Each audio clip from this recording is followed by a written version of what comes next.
Nova Estela Ciência e Debate, um programa da TV PUC São Paulo. É um programa feito em colaboração com o Programa de Estudos Pós-Graduados em História da Ciência, que também há muitos anos oferece na PUC mestrado, doutorado, pós-doutorado, pesquisa, cursos de extensão, cursos relacionados ao ensino de ciência, enfim, um programa da PUC que também nos oferece uma reflexão profunda sobre os caminhos da ciência, desde a antiguidade mais distante até aonde a ciência no presente está nos levando. E justamente hoje nós temos uma surpresa aqui para o nosso público telespectador, que a Nova Estela normalmente traz professores aqui da casa, ou professores convidados, que estão em suas pesquisas aí profundas no sentido acadêmico, com muita utilização de documentação, documentos raros, documentos antigos, né? Mas hoje a gente vai dar um salto grande, né? Temos aqui um convidado muito especial, Cláudio Soares, do Rio de Janeiro, que vem aqui justamente discutir um outro aspecto, né, da história da ciência, um aspecto mais contemporâneo, um aspecto que também diz muito respeito à nossa reflexão, que são as consequências, né, os impactos da ciência e principalmente da tecnologia, que sempre acaba caminhando junto com a ciência básica, com a pesquisa científica, né, o impacto da tecnologia na vida contemporânea, né? Não há dúvida que nós estamos no estúdio com toda a parafernália eletrônica, né? O nosso telespectador assiste em casa também através de equipamentos eletrônicos, seja a própria recepção, aliás, a gente pode estar sendo assistido num computador, não precisa ser mais numa televisão, aliás, com o tempo, televisão, computador, celular, todas essas tablets, tudo isso vai se misturando, né? se alterando. E o Cláudio é uma pessoa que tem colaborado com a PUC nessas perspectivas de também a nossa universidade, que já tem seu Twitter, tem seu site, já está no Facebook e logo, logo vai ter livros eletrônicos. As nossas teses vão poder ser lidas, né, em qualquer lugar do mundo, através de qualquer equipamento de leitura para o livro eletrônico, né? Então, o Cláudio é uma pessoa que tem uma bagagem, né, uma experiência e uma atuação nessa área do impacto tecnológico na sociedade contemporânea, mas também, esse é o lado muito interessante para trazê-lo aqui no nosso Nova Estela, o Cláudio também é uma pessoa de muito bagagem na literatura, bagagem literária. E o programa de hoje, né, vai nos trazer aí uma discussão muito atual, né, que é o impacto das novas mídias, né, das novas redes sociais, mídias digitais, na literatura, na produção literária.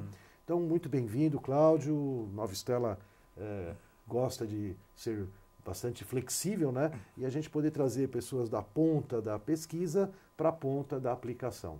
Poxa, é um prazer estar aqui com você.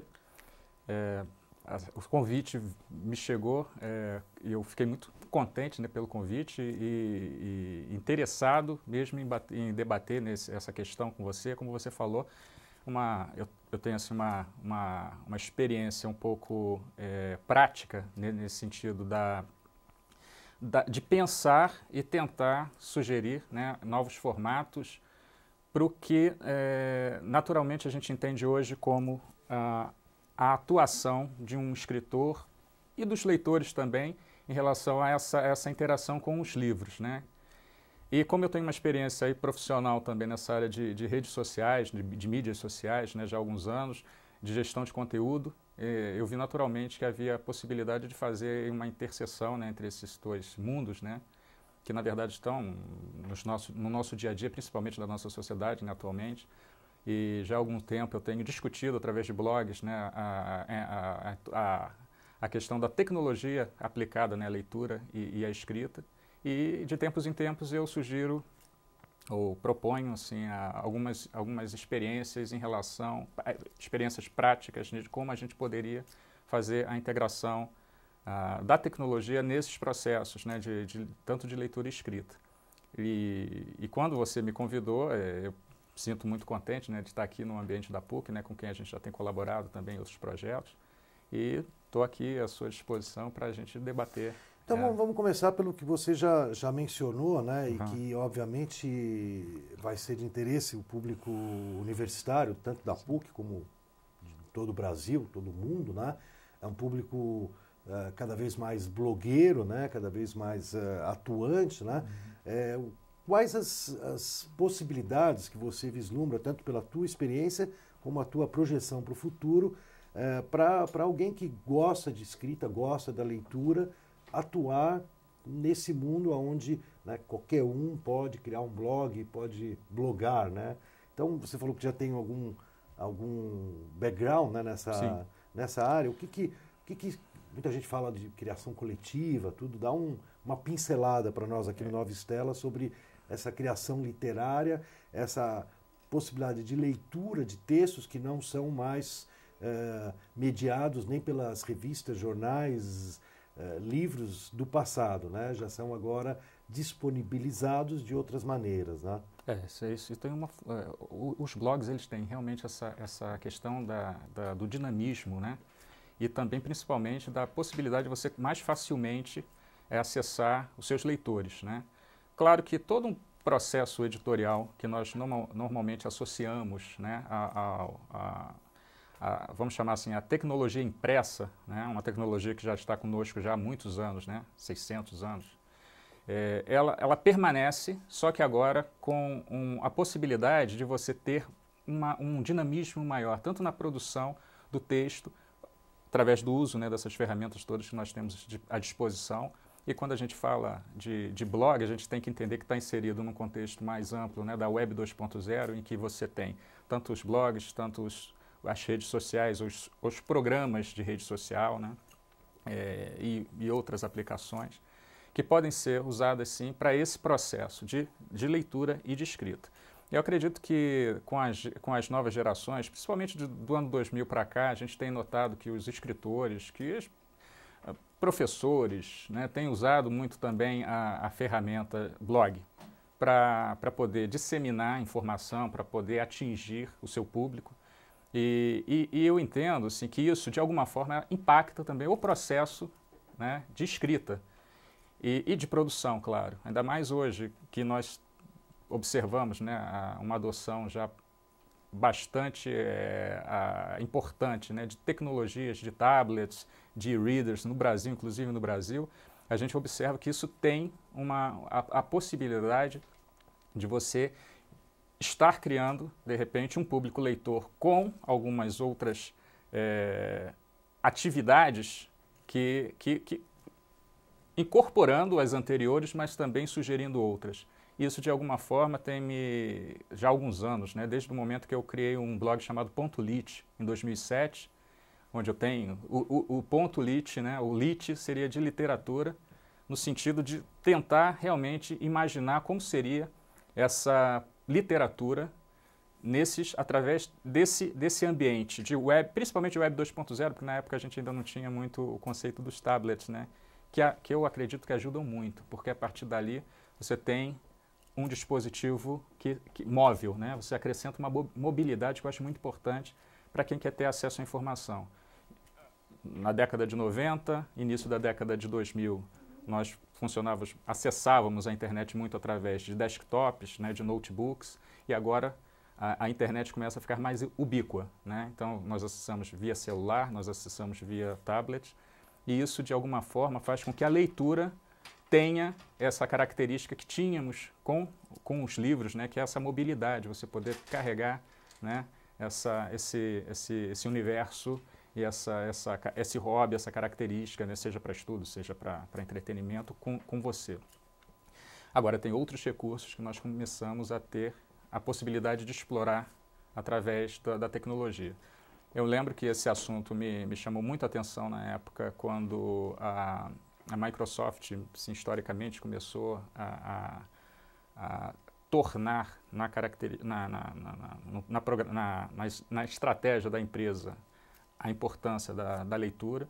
E é uma leitura que, como era num ambiente, né, de informática, tanto da internet como no próprio sistema operacional, né, que eles comercializavam, tinha essa característica de uma leitura um pouco mais ampla, multimídia, né, com imagens, com sons, com interagindo com o texto, que eu acredito que é o que efetivamente está impactando hoje o que nós entendíamos, né, como leitura, e eu acho que nós temos aí um campo enorme para explorar nos próximos anos. Inclusive, eu já conversando com o Cláudio, assim, eu já sei que ele tem um projeto aí que vai daqui a pouco estar disponibilizado no mundo virtual e, aliás, né, no mundo, né? Porque hoje em dia falar virtual, não virtual, é tamanha a interatividade, né? Às vezes as pessoas falam, não, tem o real e tem o virtual, né? E na verdade o mundo, né? Todo mundo aqui, nossa produção, todo mundo é obrigado a receber o seu salário num banco que já é uma interação digital, né? Sim. A pessoa vai na internet, paga, vê se a conta está positiva ou negativa, né? Todas, quer dizer, a presença das interações, né? Via a internet, né? São cada vez maiores na vida das pessoas. Como você falou, as próximas gerações serão educadas nesse ambiente, né? Eles serão os nativos digitais, né? Que cada vez estão mais perto de nós, né? Mas eu sei que você tem um projeto teu aí que até o meio desse ano eu sei que vai estar aparecendo aí no mundo digital e seria legal o nosso público aí, principalmente o jovem universitário, saber um pouquinho dessa experiência que você está preparando aí para jogar no mundo. No mundo. É porque, na verdade, hoje a gente tem visto bem menos, né, aquela diferenciação que se fazia alguns anos atrás, né, de virtual e real. O virtual não significa só porque está na internet que seja virtual, como você bem colocou, né, agora, esse exemplo, né, da nossa interação com as agências bancárias. Se houver um problema qualquer... Eu não piso em banco faz tempo, agora é tudo no computador ou caixa eletrônica. Apesar que aqui em São Paulo, caixa eletrônica também já não é o lugar mais seguro? mais seguro de frequentar, mas justamente são problemas reais que mostram como tudo está junto e o lado bom e o lado ruim permeia tudo. Sim. Né? Mas conta para nós, Cláudio, o que você vai lançar aí para... Então, na verdade, esse é uma extensão de algo que começou em 2009, que foi a minha tentativa, na época, de pensar, né, como seria a aplicação do que nós entendemos como produção literária nesses ambientes digitais. E, na época, me preocupava o fato que é um fato que também ainda me preocupa hoje, que é a simples conversão do que nós temos hoje em papel, ipsis literis no digital. E eu entendo que no meio digital nós precisamos pensar com a cabeça daquele ambiente, ter uma característica de DNA daquele ambiente. Então, em 2009, eu comecei a migração, a adaptação de um romance no Twitter. E foi um projeto até bem recebido. Inclusive, até tive a oportunidade de falar sobre esse projeto, pelo menos em duas oportunidades na PUC-Rio, né? E hoje, que eu estou iniciando mais um projeto que aí estende um pouco essa ideia desse projeto inicial, que foi o SD8, que era um romance atrelado a um perfil no Twitter. Na verdade, eram vários perfis, né? Isso já em 2009. Né? Então, a narrativa era contada através de vários perfis no Twitter. Hoje, hoje o projeto que a gente começa agora em início de junho é a publicação de um romance dentro de uma rede social de leitores. Porque aí eu acredito que nós temos aí sim uma rede social vertical totalmente, onde o público efetivamente é um público ligado à literatura, né, que tem interesse de ler. Talvez a gente tenha alguns escritores, né, leitores, editores naquele ambiente. E o objetivo ali é abrir, em termos gerais, esse projeto é abrir o processo editorial, a confecção de um livro, com uma narrativa atrelada a esses pontos. Porque eu entendo assim, que a internet, como é um meio de informação, de troca de informações, tem algumas características que nós temos que absorver no processo da escrita e, obviamente, da narrativa. Então, é um romance, na verdade, estamos chamando de romance simplesmente porque não temos ainda um outro termo, talvez mais à frente a gente tenha, mas com a ideia de que ele seja realmente colaborativo, com a participação dos participantes daquela rede, inclusive com a possibilidade de colaborar. Portanto, tem um slogan esse projeto. O projeto se chama Kropotkinware. E esse sufixo... Kropotkin? Isso. Um nome um pouco difícil, né? Explica para nós. Porque, na verdade, a história... Kropotkin. Kropotkin. Então, na verdade, Kropotkin, né? é russo. É um autor russo-brasileiro. na verdade, ele, na história, ele já se encontra desaparecido, só que ele tem algumas características, tá, que o posicionam na história como um precursor do hiperromance no Brasil. Então, ele tem uma escrita que já na década de 60, 70, já trazia em seu cerne algumas sementes do que hoje nós estamos efetivamente discutindo no nosso dia a dia. Porque, na verdade, são temas bastante antigos, né? Quer dizer, a questão da autoria, isso tudo já vem sendo discutido bastante desde a década de 60. A autopublicação, que é uma outra característica bastante debatida hoje em dia. E a questão do hiperromance, né? Quer dizer, a não linearidade, a literatura baseada em fragmentos, que não necessariamente teria que ter uma menor qualidade do que a nossa experiência linear de literatura. E que é o que efetivamente representa hoje o nosso ambiente hipermídia.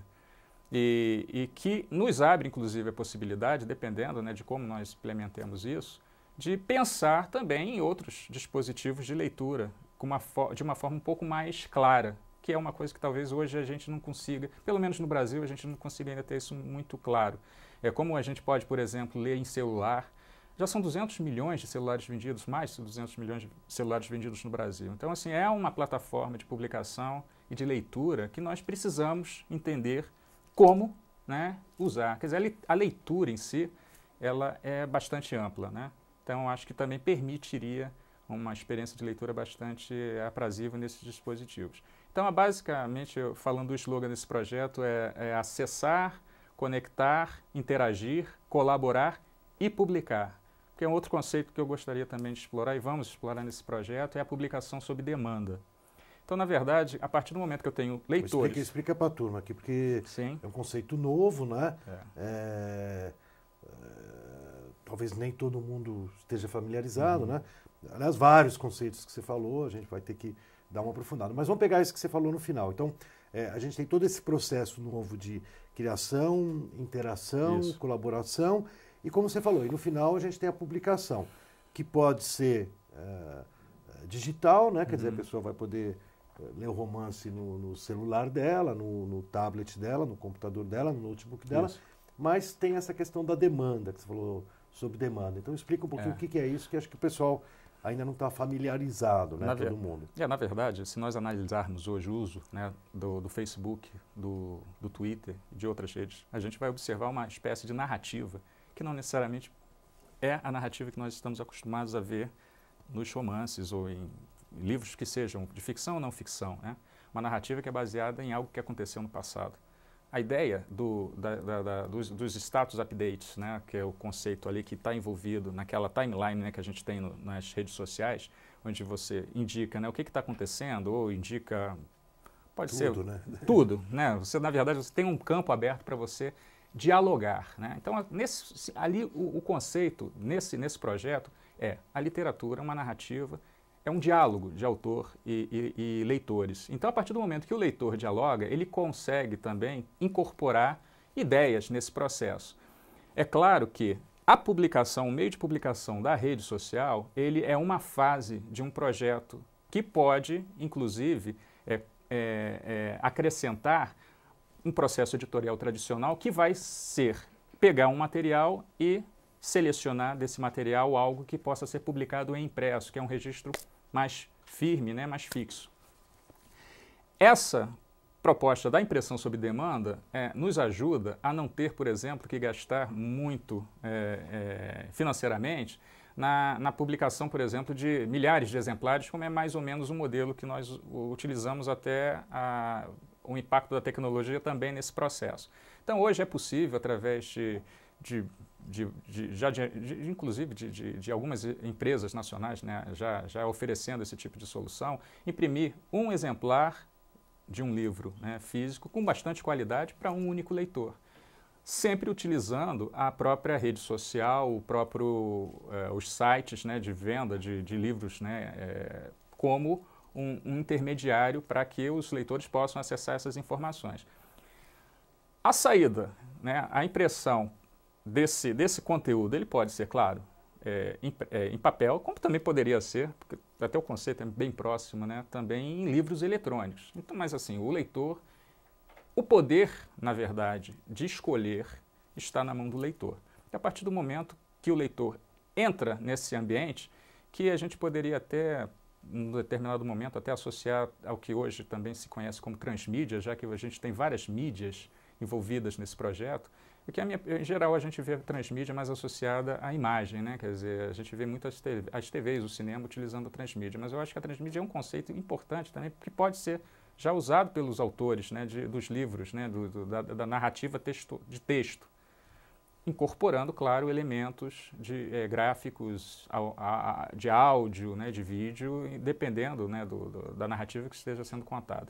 Então a ideia é essa, quer dizer, uma narrativa que pode ser em determinados momentos até do presente, mas tudo isso inserido num contexto que posteriormente, a partir de um processo editorial tradicional, não tem o fato de você estar usando a rede para criar e também para publicar texto não indica que você não vai precisar de revisão, talvez não seja necessário, né? Pode ser necessário copydesk, todo aquele processo tradicional, ele continua funcionando, porque a gente precisa ainda das pessoas, dos profissionais, mas eu acho que de uma forma muito mais sinérgica, porque é um ambiente onde as pessoas chegam, colaboram e esse produto já está, de certa forma, disponível para ser degustado pelo público.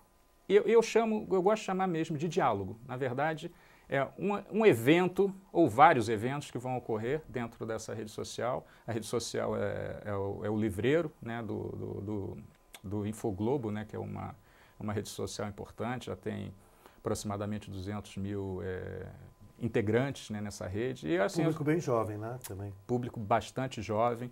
E é importante a gente até lembrar, né, que a tecnologia só é tecnologia para quem nasceu antes dessa tecnologia. 20. Quem nasceu no século XX, agora tem o 21. Exatamente. Então, assim, eu acredito que o melhor local para divulgação, para leitura e para interação, para colaboração do que nós entendemos como literatura, são as redes sociais. E as redes sociais de leitores, elas são ainda mais propícias a isso. E só para a gente entender, né, como é uma coisa tão nova, né?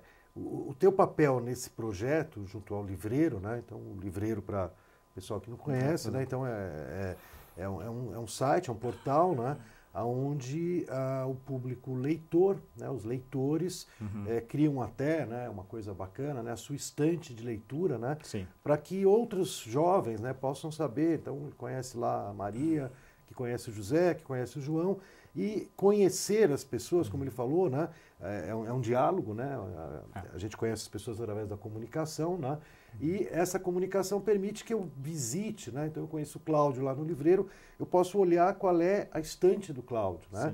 O que tem na estante dele. Então, qual é o perfil de leitor do Cláudio. Para mim, de repente eu descubro lá que o Cláudio leu, né, uma crítica ao Freud feita por não sei quem, que eu também li, né? E a gente pode construir junto alguma coisa a partir dessa relação. Cada vez que eu coloco, eu fico super contente, um jovem vai lá e coloca um livro na estante, né, um livro que ele acabou de ler, as pessoas do livreiro ficam sabendo, né? Porque ele vai lá e publica no Twitter que ele acabou de ler tal livro que está colocando na estante, né?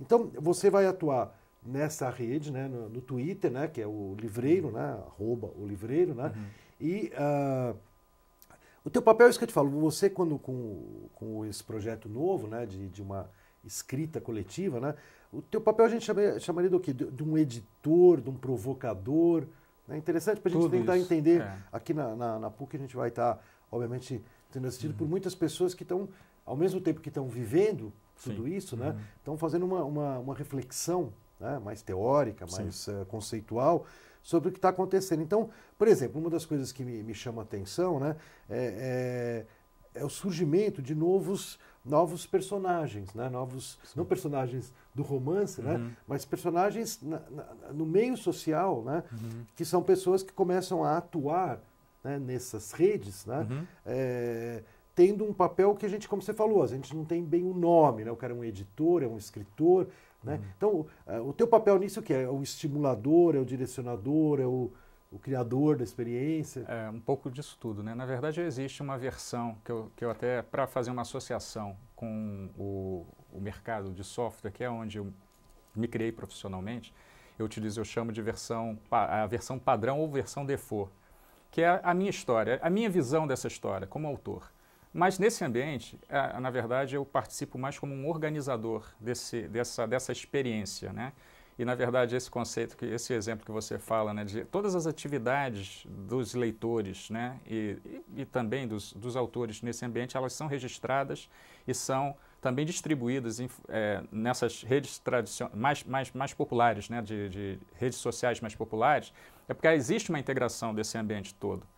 Uma coisa também importante é que quando nós estamos escrevendo, nós estamos publicando a respeito de um determinado assunto, esse assunto ele acaba ficando também um pouco mais forte e um pouco mais acessível através dos mecanismos de busca. A gente tem que entender o seguinte, hoje, qualquer texto publicado, qualquer imagem publicada dentro desse ambiente, ela é potencialmente acessível por outras redes que a gente sequer pode imaginar naquele momento. Isso, inclusive, é uma experiência que eu estou vivenciando agora com o Kropotkinware, né?